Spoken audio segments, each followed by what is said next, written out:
My name is Cornell Clayton. I'm the director of the Thomas S. Foley Institute here at WSU, and on behalf of the Institute, I want to welcome you out to our event today.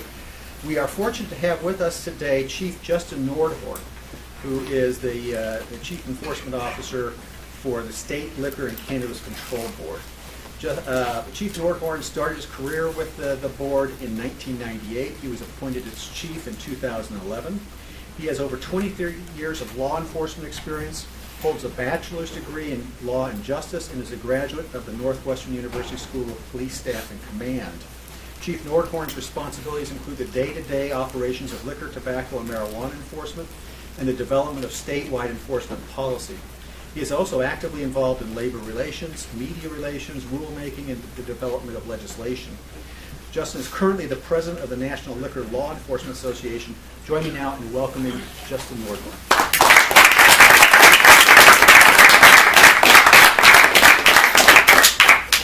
Well, thank you. I appreciate the invite and the opportunity to speak to you today. I'm going to go through some general information. I'd like to be able to leave it open for Q&A.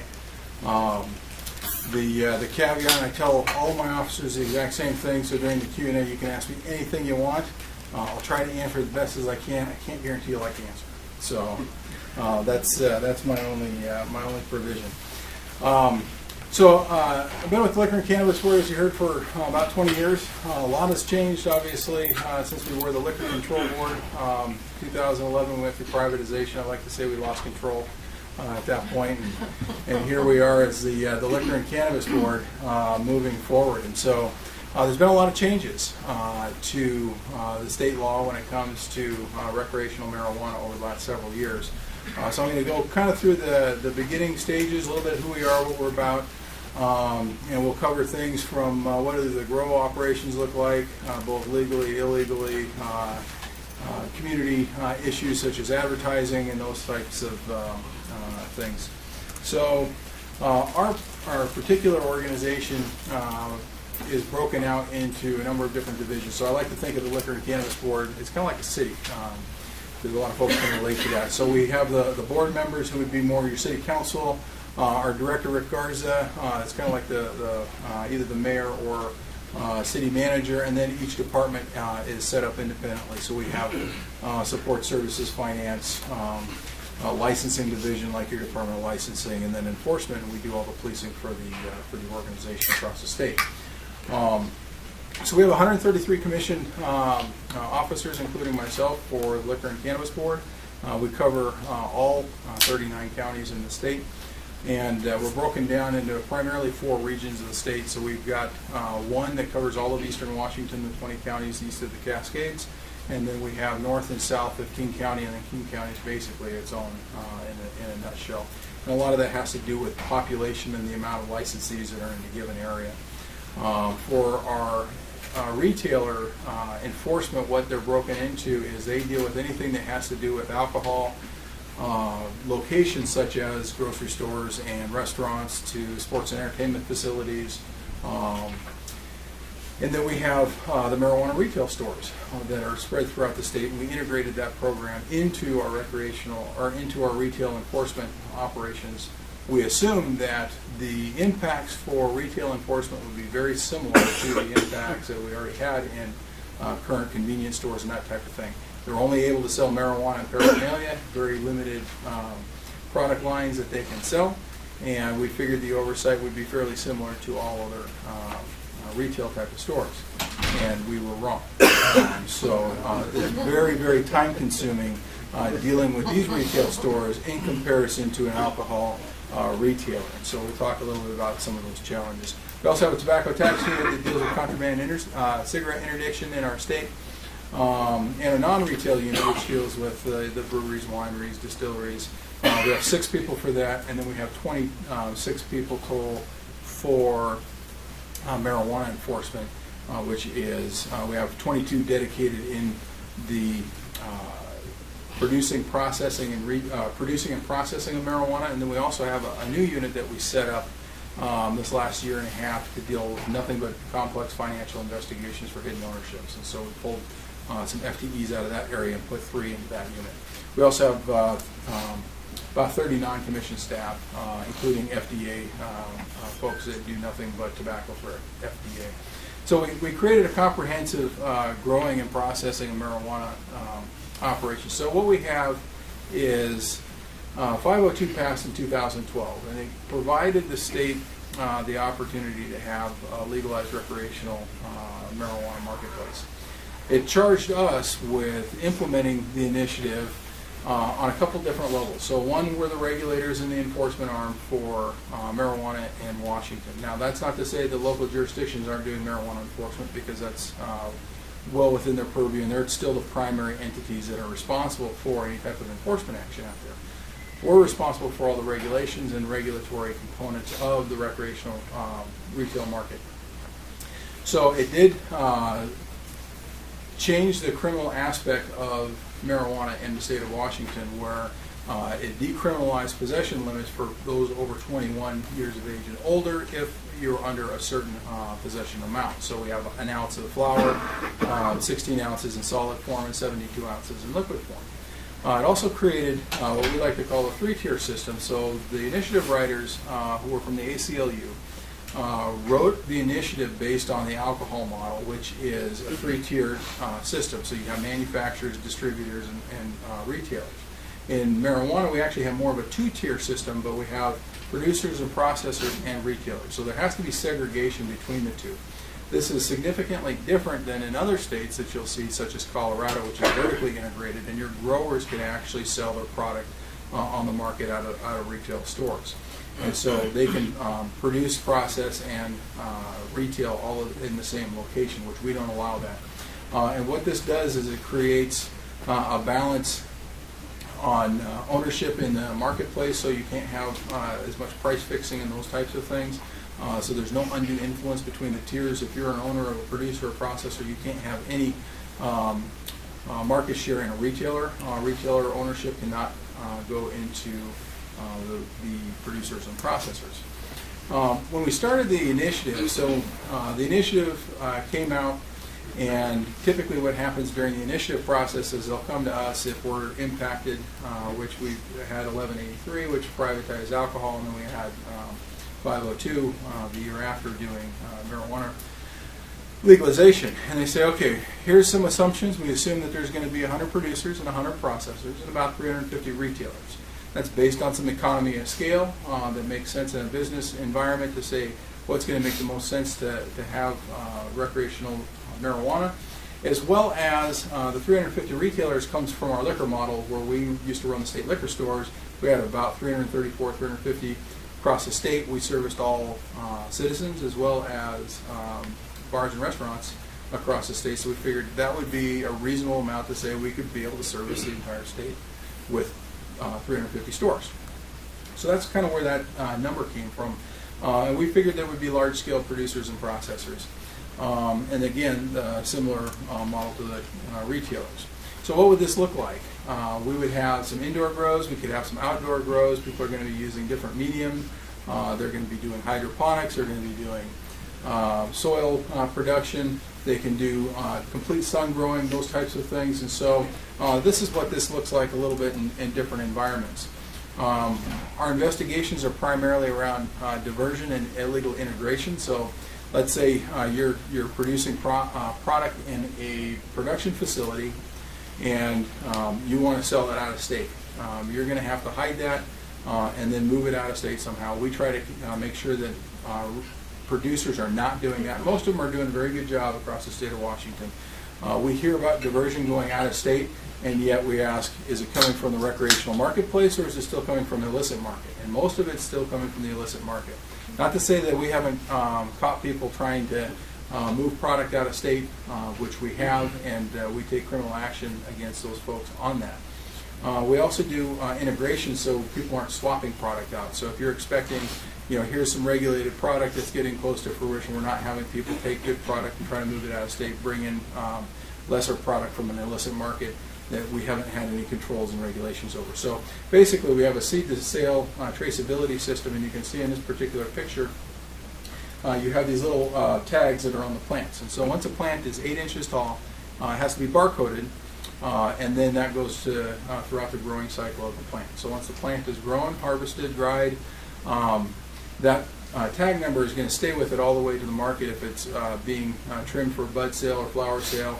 And if it gets concentrated into oils or something like that, then you're going to take the plants that concentrate, we're going to combine the barcode numbers, and then we can track that newly concentrated product through the marketplace as well. So whether you're doing oils for vapor or you're going to be doing edibles production, we can track back if there's a problem with that product. And so some of the things that we may look at from a recall perspective would be pesticide issues, or the people will do voluntary recalls if there's something that they find in their product that may be harmful. What's challenging in the edible area is the fact that the testing has to be done in the plant cycle, not necessarily on the end product, because of all the other contributors that go into an edible. We don't know if that would actually be the marijuana that's contributing to that, or if it's going to be your over-the-counter flour, butter, all those types of things. So we do our testing for pesticides before it gets to that end state product there.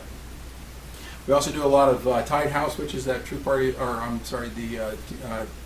three-tier overview enforcement, as well as pesticides and advertising. And so we have a lot of opportunity to do enforcement in these particular areas. So this is kind of what the nation looks like right now on who's legalized recreational marijuana, who's legalized medical marijuana, and where it's still flat out illegal. And this presents a challenge certainly to our state because Idaho is completely illegal.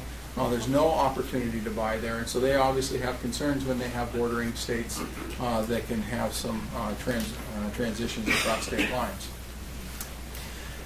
In our state, this is what it looks like right now for the retailers. So I said that when we started out, we started with 350 retailers. What happened in 2016 is we consolidated down the previous medical marketplace into the recreational. So we had a reconciliation. And what happened was all of those unlicensed dispensaries that were across the state had to close on July 1st and transition into the recreational marketplace if they qualified. And we only added about 200 licenses. There was probably an estimated 1,000 licensees, or not licensees, 1,000 locations that may have been open as a medical dispensary, and only 200 plus got allocated in the legislation to be able to move up. So we went up to 550 stores, and so that's how many retail stores we have across the state. What we try to do is we try to balance based on population. So you'll see that most of the stores are over here on the west side, up and down the I-5 corridor, because that's where the populace is. We have some cities that want more stores, but we say, no, this is how it's allocated across the entire state. While other areas, as you can see down here in like the Tri-Cities, where there are some bans and moratoria still active, and they're not going to have as many stores. You had a question? For the dispensaries, what happened to their excess product on closing? So some of that could have been transitioned if they were growing the product into a new license. And so what we had is kind of this magical 15-day window where people who were in the illicit market or the medical market could flip their business into the recreational marketplace. And we didn't ask where that product came from at that particular point in time, because one of our charges for 502 was to curb illicit market activity. And the only way you can curb illicit market activity is to bring the people operating in the illicit market and make it legitimate. And so how do we transition that over? So I talked a little bit about, we estimated 100 producers and 100 processors. We went around the state and asked for feedback. And overwhelmingly, the board received feedback saying, don't leave the little guy out. All these small entrepreneurs that were growing before, if you don't let us into this program, we're going to continue to grow. So instead of 200, we now have close to 1,500. And by the end, we're going to have about 2,000 total licenses in the state of Washington versus about 500. And so we increased resources limitedly with the reconciliation bill, but we're still drastically short on being able to have enough resources to get out to all the businesses frequently. So what we have is the current financial state. So we have one of the big challenges that we face right now is in banking, and this is all across the country on anybody who's legalized. One of the things that we've tried to do is work with our Department of Financial Institutions, as well as we do a lot of work with the banks and keep things up on our website. So we're pretty transparent on anytime we do a check in the business, We post it on the website. Anytime we write a violation, we post it up on the website so people can have access, whether you're law enforcement or the banks, to see what are we doing on enforcing and regulating the laws and the rules in the state. And so we have 3 chartered banks and 3 credit unions in the state that are actually banking. We received, prior to these folks coming online, we receive all the cash. So we were used to be at a 25% taxation at every level. Your producers sell to the processors, you sell to the retailers, and you have a 25% tax. That was reconciled down to a 37% excise tax at the point of sale, which was revenue neutral, but it made it easier for us to monitor and manage. Because one of the things we were having is tax issues early on where people would try to bundle to get out of the tax implications. And so they would say, hey, come buy a $20 bag to put your marijuana in, and I'll sell you $1 a gram. Which then they only pay taxes on the dollar. And we said, no, that can't happen. The bundling can't happen. The taxation was restructured as well so we could collect from a more limited amount of licensees. So we collect all the taxes and fees in the state, which means they bring all the cash to us. And when you're talking about the amount of money which you can see up here, how much we are collecting in taxation, that's a whole lot of cash. And so now with the help of the banks and the credit unions being willing to do that, we're down to only about 5% of taxes and fees being collected in cash.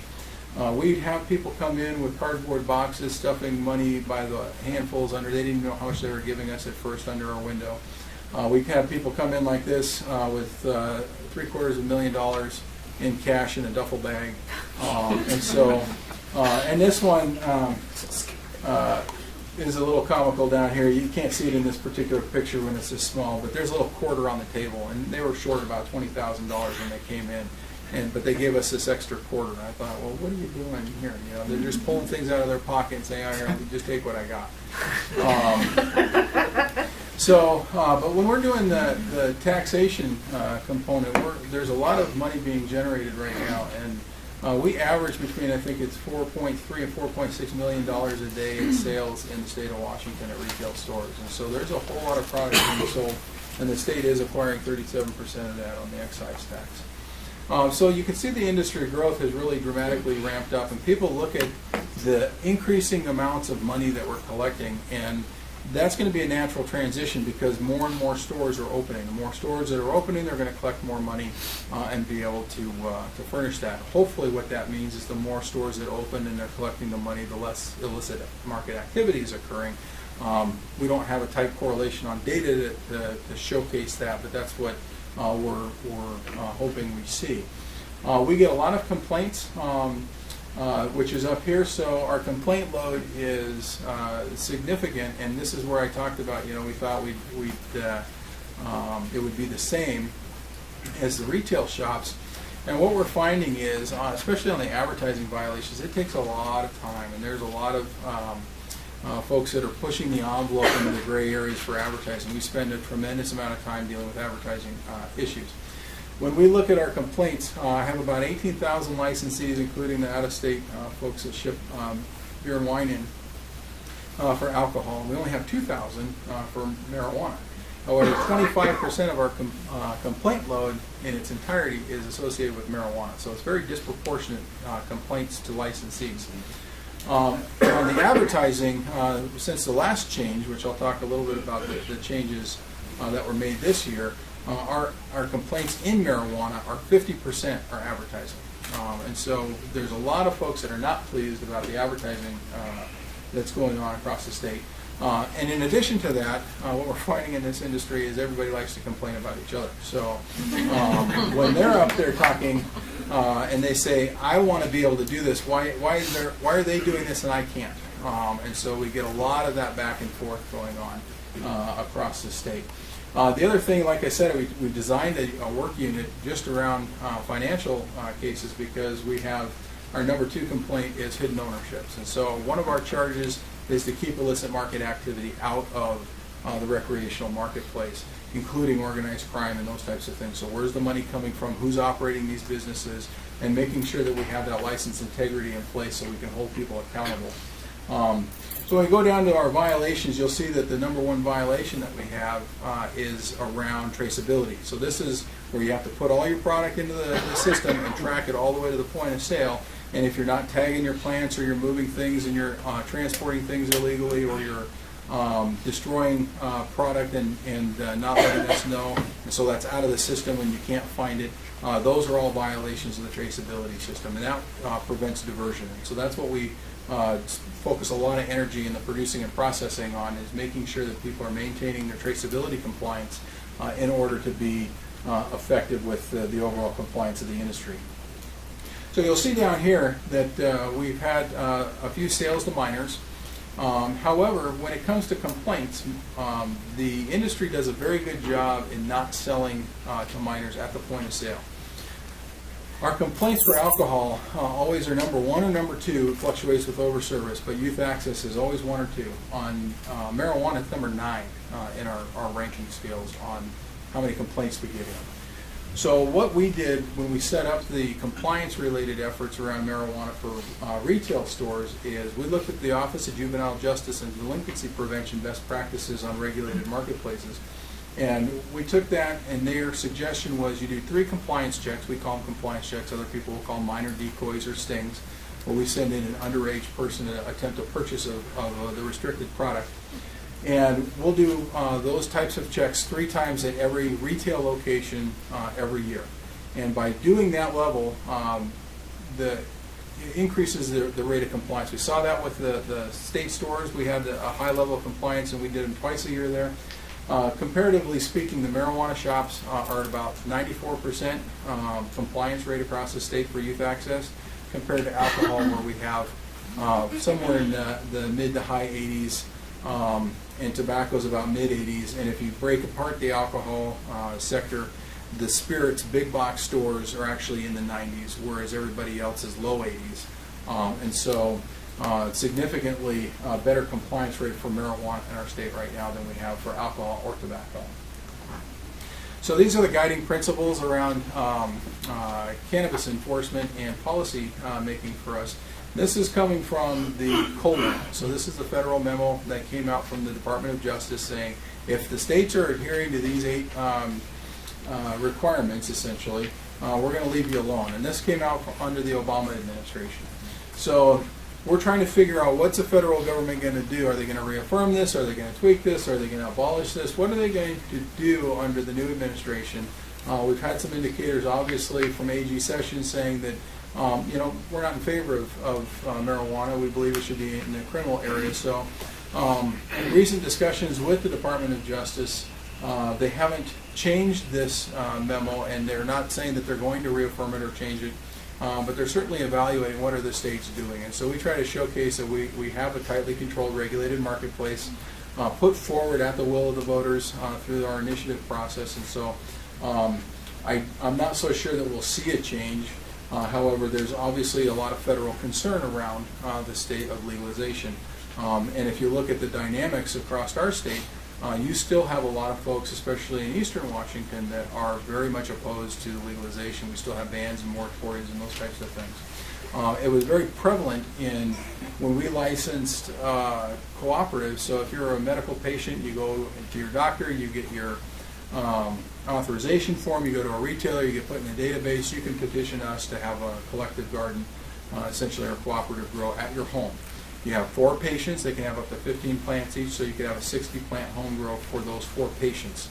And it has to be in a domicile. We have the right to inspect, which is kind of touchy when you're talking about reasonable expectation of privacy issues and Fourth Amendment rights, but we would be able to have an opportunity to contact them and see these types of operations. We kind of assumed that there would be a number of them coming into the state. We've only licensed 11 of them for the entire state. And in the difference between this and the 502 implications is there was nothing in state law saying that we would have the legal grounds to deny a license based on a ban or a moratorium. In the cooperatives, that language was put in there. And so the local authorities can object to those types of grows. So we've had 11 that have been issued and 22 have been denied based on that local government input. So we don't have a whole lot of those grows occurring at this particular point, but we're still trying to maintain adherence to the full memorandum. One of the issues that we're looking at right now is a home grow issue that the legislature is actually considering. Should we allow recreational marijuana home grows across the state of Washington? We're the only state that doesn't have recreational home grows. And so we're to put a study and recommendations back to the legislature by December 1st of this year. And tomorrow is a public hearing that we are having on our website for the Liquor and Cannabis Board that people can see. It's on WebEx, I believe. And so if folks want to have access without driving over to Western Washington, you can certainly watch that as well. Challenges for the state of affairs for us is the competing interests, of course, between the feds and the states, as well as locals with those bans and moratoriums. And we have interest from different jurisdictions across the state. So in Western Washington, we have some jurisdictions that would like to have an expansion of licenses. They would like to have home growth. They would like to have home deliveries. Whereas other states don't want any, or other cities don't want any of that in their jurisdictions. And so those types of push-pull from a policy level for the board is very challenging. How are we meeting the needs of everybody in the state and listening to those stakeholders that are coming in? We have some officer authority issues. So my officers are a limited law enforcement officer. By statute, we're a limited law enforcement agency. And what that means is we enforce the laws, criminal and administrative, in the areas of specific subject matter, in this case, alcohol, marijuana, tobacco, and vapor products. And so we don't do all general criminal enforcement across the state, but we have some criminal enforcement laws that there are gaps in. So for alcohol, we would have authority to enforce some of these provisions if it's dealing with the manufacturing, importing, wholesaling, distribution, and possession of alcohol. Whereas in marijuana, we just get put into the Uniform Controlled Substances Act as you have the duty to enforce this. But if you have financial crimes, those live in a different criminal code. And so we don't necessarily have full access to get warrants and subpoenas for those. So we're trying to get that shored up this year as well through the legislative process. Resource allocation is certainly something that's a huge impact, whether it's in licensing or enforcement. And the investigations take a long time, especially the pesticides. So when we look at the public perception dynamics, we have a lot of harms that are associated with cannabis across the state, to include pesticides. And so it's an interesting dynamic when you're talking about pesticide issues, because in 1998 we had a medical marijuana law that was passed, and the governor vetoed certain sections of it because she was uncomfortable with that, which left a framework for medical cannabis. And with that, you could do some home growing for your medication. But that got morphed into, I'm growing for these 15 people, and then when they're out my storefront door, I'm growing for a different 15 people. And so that's how these storefronts kind of started. During that whole time of medical cannabis, without the recreational being implemented, nobody was talking about these pesticides issues. But now that it's been legal in the recreational market, we have to make sure that there are no harmful pesticides on the product for these patients. And so it's become a very big deal. We're not a science agency, and so we're trying to figure out how do we deal with pesticide enforcement and oversight when we're not the science agency behind it. I don't know if it's a harmful pesticide to consume as an edible, or is it harmful because you combust the product, or is it harmful because you apply it on an indoor setting versus an outdoor setting, and what is that balance? What do you look at when it comes to those types of decisions? And so we're really trying to figure that out, and the Department of Agriculture has done a great job for us coming to the aid, and we provided them some funding to be able to do additional testing and providing some resources so they could test pesticide application for us in a timely manner. And so they're doing a lot more, and they're getting engaged in this process like they do for all the other products in the state. So that's a real positive for the state of Washington. Did you have a question?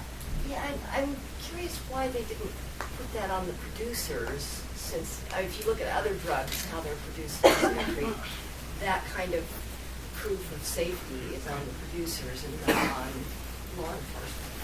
So it is on the producers, but it's on our shoulders to ensure that they're compliant. And so if we go in, let's say we have a pesticide complaint that comes in, we're going to go in and we're going to test rooms. And let's say they have 10 different rooms. We'll go in and test each individual room separately And if it comes back as a hot pesticide that's on the prohibited list, essentially, there's a pickle list for allowable pesticides. And if you're using a pesticide that comes up that's not on the list, then we place the product on hold for the full investigation and potentially destroy all that product. And so it's a real impact to those producers. So it is incumbent upon the producer to ensure that that pesticide use is not being done. However, if nobody's doing the oversight, then they may be using this illicitly. And so that's what our job is. So we're trying to figure that out. And by rule, we're developing what's allowable, what's not allowable. And we looked at Department of Ag and EPA, and we've looked at Oregon on their pesticide action levels and those types of things to try to figure this out as well. So in Washington, one of the things that we looked at is how do we protect youth from accidental exposure, and I think we've done a pretty fair job of that. So one of the things that we did is we limited THC content in edibles. We made sure that all edibles have child-proof packaging, and all individual doses are individually wrapped. And so you're not going to have a 350 milligram cookie that a kid can go and grab and eat the whole thing. If you leave a candy bar or some candy or something like that on the counter, it's each individually wrapped. Each one is only a maximum of 10 milligrams of THC, and they can only buy in a package 100 maximum milligrams of THC. So because of that, the accidental exposures are not necessarily occurring, which is a good thing. And so what we saw is the toddler group down here had very few accidental exposures. And this data is also from the time where medical marijuana dispensaries were still open. And so it's hard to differentiate between the two. But one of the alarming areas was the teenage use. And is that more experimental use? And one of the interesting challenges when you're looking at data from pre-legalization to post-legalization is are people, and quite frankly, when you're looking at the quantities, the statistics aren't necessarily for marijuana-related reports, it's very high, but for all reports, it's not that high. But when you look at the marijuana reports, you have to wonder, are people more comfortable reporting that I used cannabis and I'm having a bad reaction versus before when it was illegal, I don't want anybody to know and I'm just going to suffer through this? Or is it because more people are having adverse reactions with it? So it's really difficult to tell what the cause is in these particular areas. But in order to eliminate some of the interest for youth, we ban any type of gummies, brightly colored candies, anything that mimics a candy bar. You can't sell that in a recreational retail store, which we did see in some of the medical dispensaries beforehand. We also make sure that any type of edible is not brightly colored here, and so this is an approved edible. This would be disallowed. One of the things that we're seeing in our vapor stores, in our tobacco shops, are these gummy bears now that are popping up that are CBD only. And so it doesn't have THC content, so we're not necessarily the oversight entity, but they're $18 for 2 gummy bears. And so that's obviously suspect on what is the harm that this would be. Are they intoxicating? Are they not? CBD is supposed to be the medicinal value of marijuana. So this is something that we're looking into, and we're buying some product and having it tested. Sorry, did you say you're not the oversight agency for CBD? For CBD, yes. So if it's categorized as 3% or higher THC, we regulate it. So like, for example, your your industrial hemp. If that were to become legalized, which is a part of the debate in Washington right now, and they're looking at industrial hemp issues, if it's below the 0.3% THC level, we wouldn't be the regulator for that. We regulate only marijuana, which is governed at 0.3% THC and higher.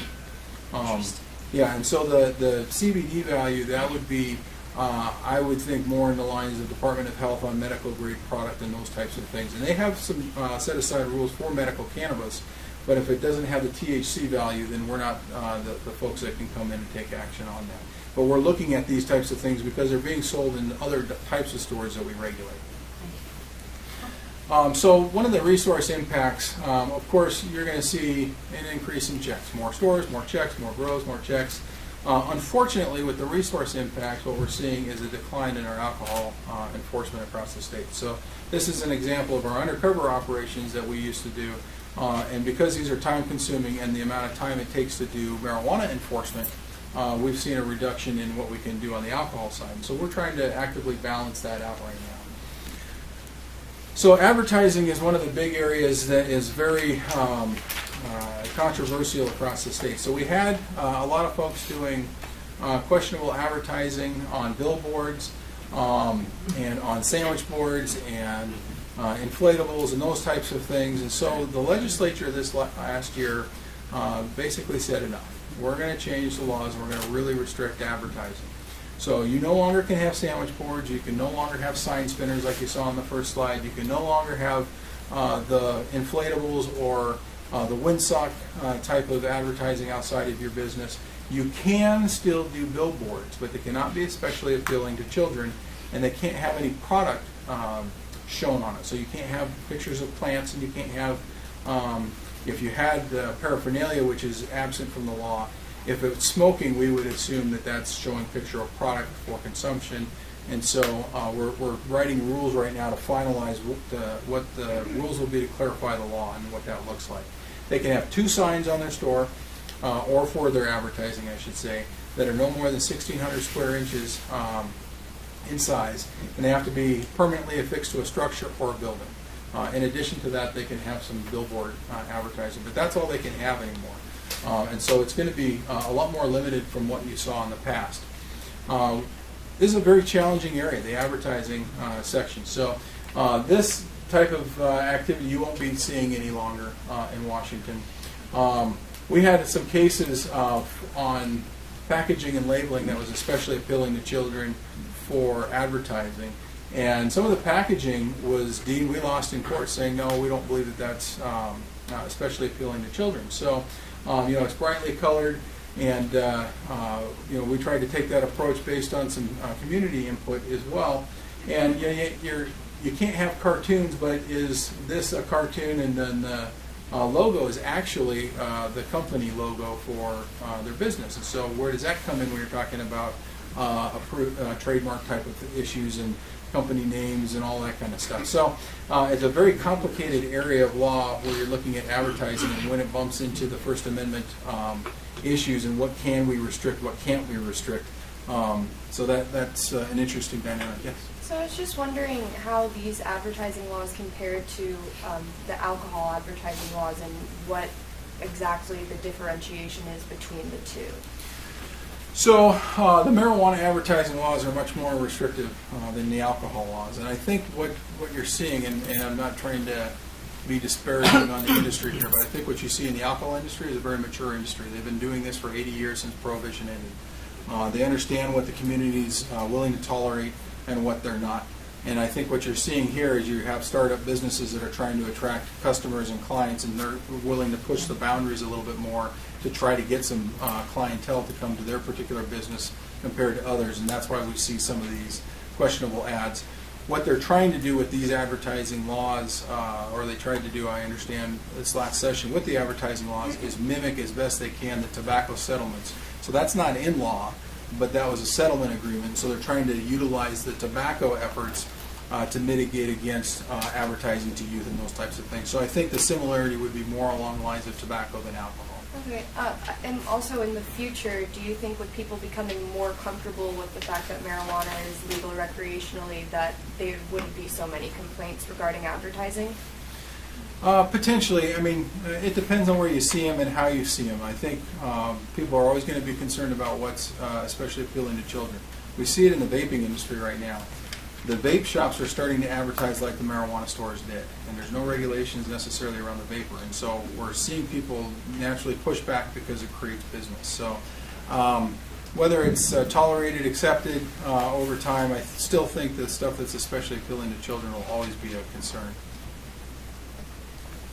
For example, in Oregon, they came up with, and we're not as restrictive as they are in this area, they came out with advertising restrictions to say you cannot advertise with anything depicting a person, a person, an animal, or a fruit.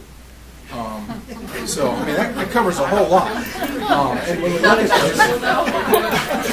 this, And when you look at these advertisements, that would clearly prohibit some of these. So it's just an interesting way that some states are looking at the advertising laws versus others. Have there been any lawsuits challenging these on First Amendment restrictions? Not yet. Not yet. There probably will be.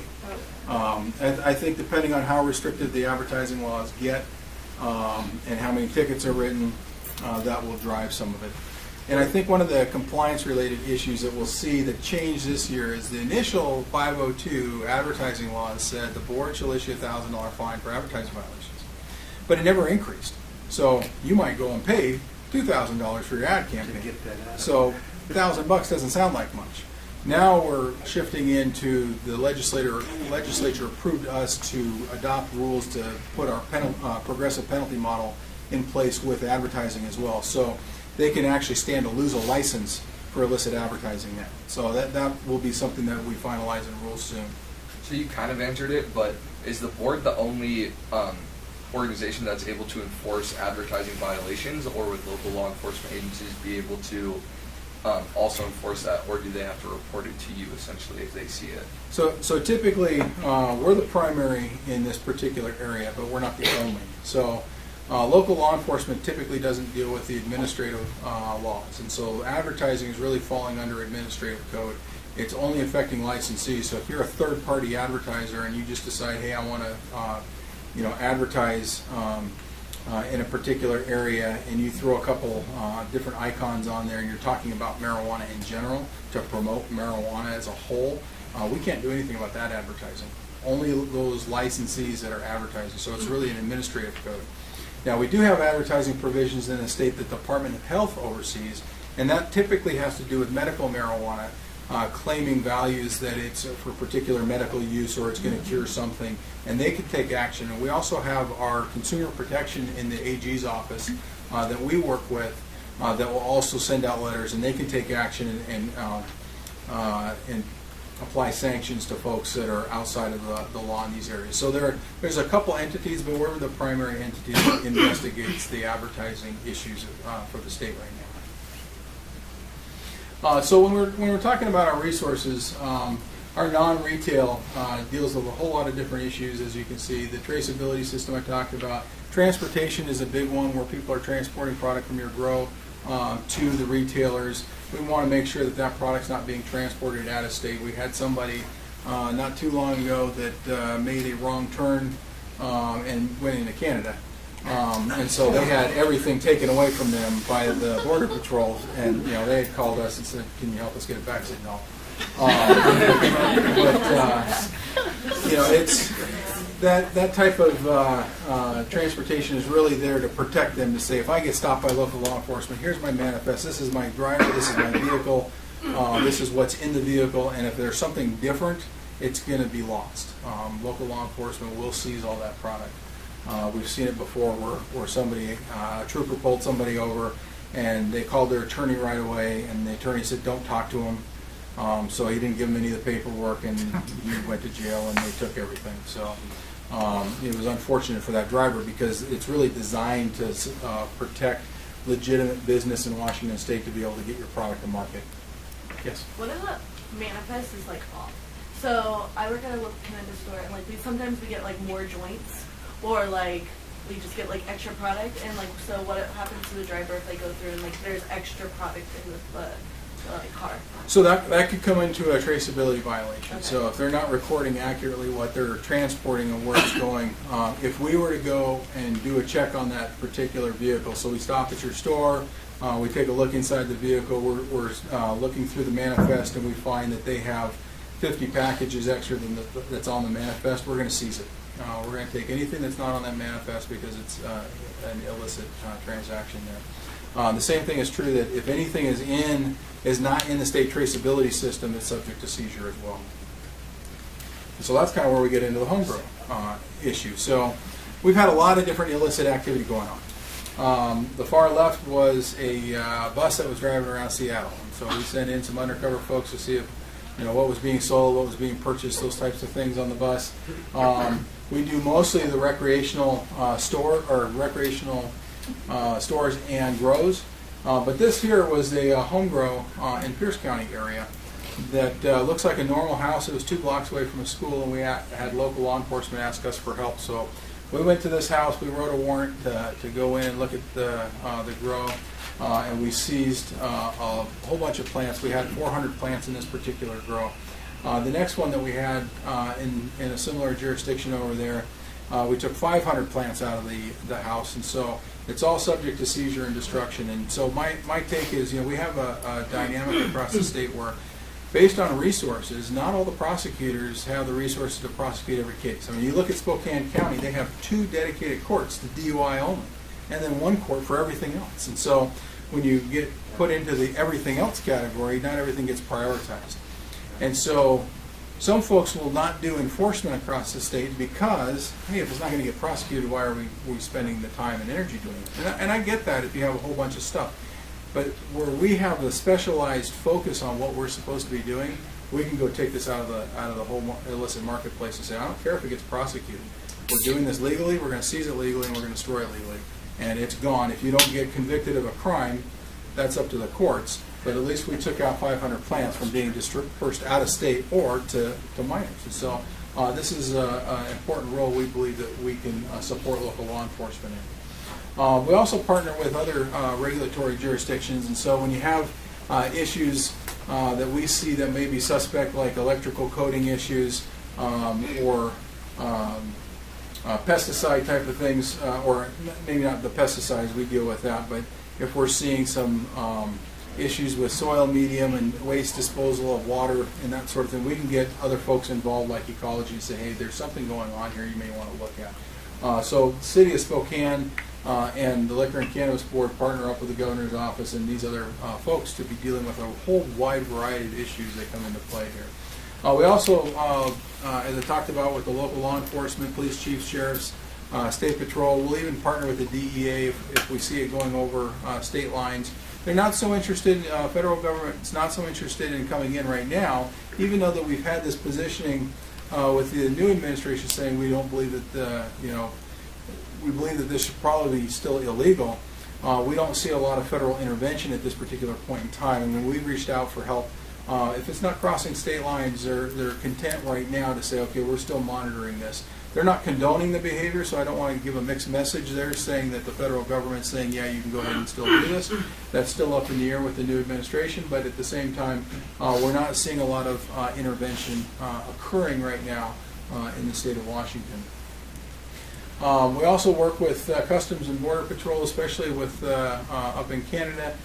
We talk to those folks all the time to make sure that we're not seeing any type of illicit operations going on or people transporting across the state. We have an interesting dynamic in our state over in the San Juans where we talk about the international waterways. We also have Point Roberts that's up on the northwest end.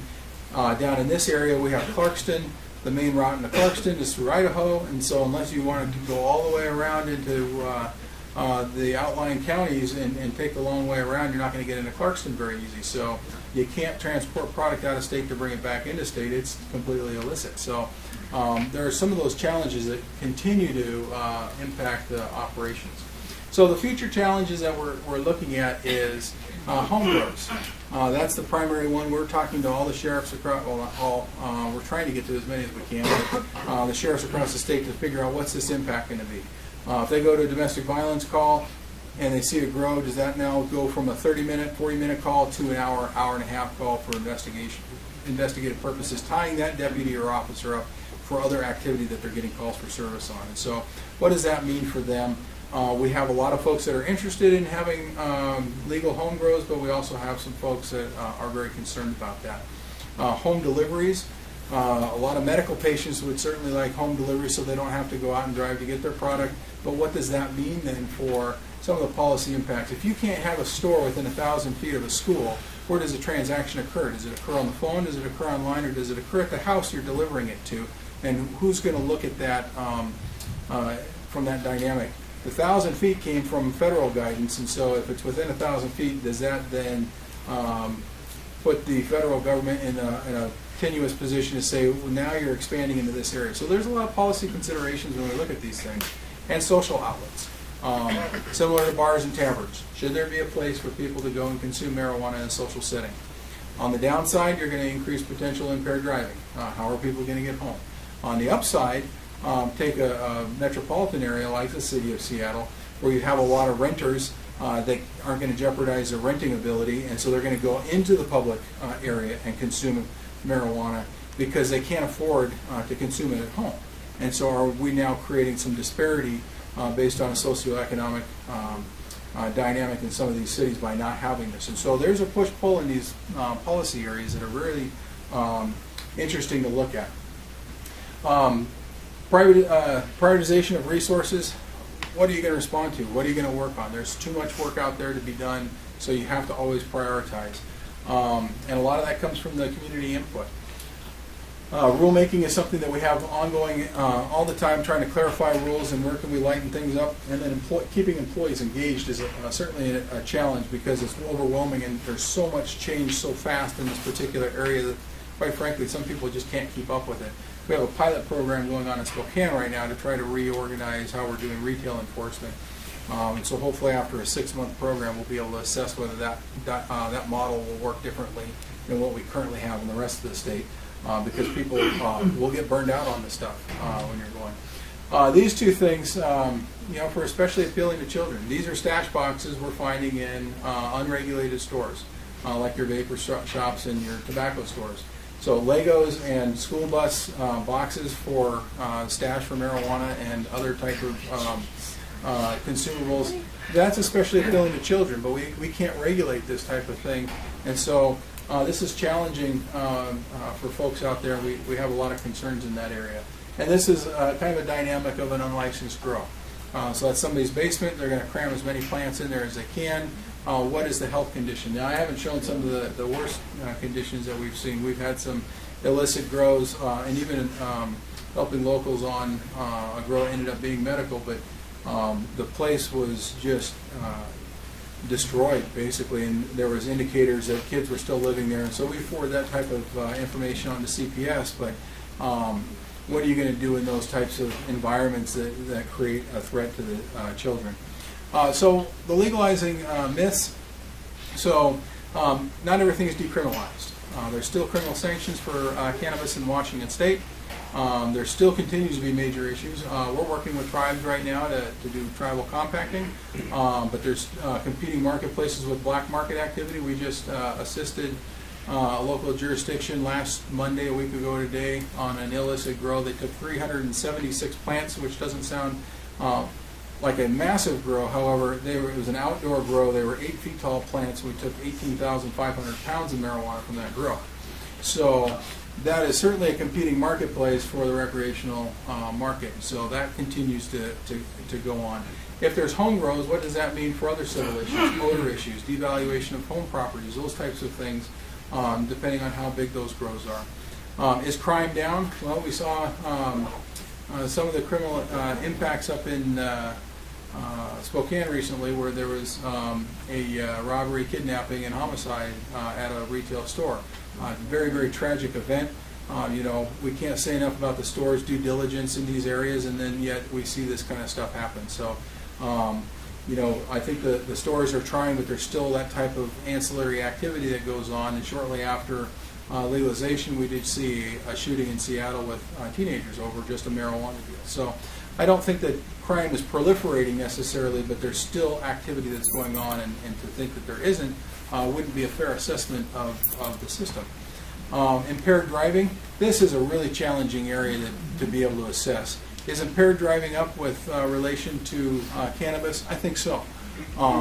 We look at the traffic safety numbers, and we can certainly see that there's an increase. We look at the fatality rates on the roadways, we can see that there's an increase.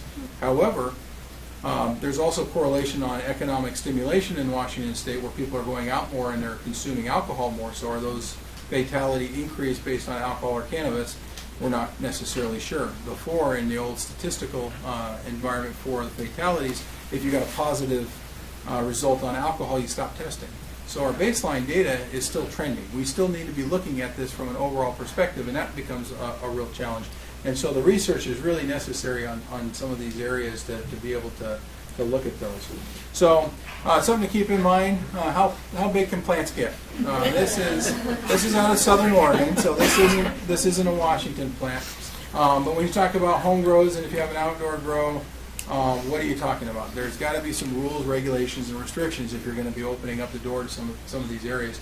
Because do you want 4 plants or 6 plants next door like that to where you are, and what does that mean for access? This is not personal consumption. So this is something we certainly want to see. And the cash-based business. The banking has to change to get the cash out of these marijuana retail stores. We're really trying hard to work with the federal government to change the banking laws. The robberies are occurring. There are burglaries, there are robberies. Fortunately, we have really good surveillance requirements for the stores to help local law enforcement figure out where some of these are, but it continues to happen. And so until that banking issue gets changed, that's going to be a real challenge for the stores to continue. Is there like a time frame that you think that the stores will be able to use like cards rather than cash, or like is it just something that's like open-ended? It's open-ended, really. So there's some dynamics going on right now. So the federal government we're asking for the feds to help out with the banking issues, to lighten up banking restrictions and those types of things, so people can start banking more broadly. We only have the limited credit unions and chartered banks because they're in-state only. The national banks don't want to get involved with marijuana because it's still illegal in some of their home states and illegal across the nation. That's also true with Visa, MasterCard, and the major credit cards. And so you can't use those transactions necessarily in the stores. We have some companies that are exploring with our Department of Financial Institutions doing what's called money transmitting. So it's similar to your PayPal accounts and your Amazon accounts, utilizing digital currency, which is concerning from a law enforcement perspective. Anytime you think about digital currency, Bitcoin, that kind of thing, it's usually associated with illicit market activity. But there are some new models to have a limited Bitcoin transaction from a third-party company, so the vendor would actually do the transaction with a credit card and convert that monetary value for the consumer, and then the transaction can be completed with the retailer in U.S. dollars. So we make sure that the taxation is applied appropriately, the accounting is there, the tracking is there, all of that. So that's something that we're actually writing rules on right now and working with the Department of Financial Institutions. So that could offer some relief in that realm. But there's certainly some real challenging dynamics with that. In terms of federal complications, I have heard instances where employers they drug test, and even though you're in a state where it is legal, they still have the ability to fire somebody for a positive drug test. Is there anything being done with that, or? I think a lot of companies are challenged with that. And so when you look at the dynamics of employment,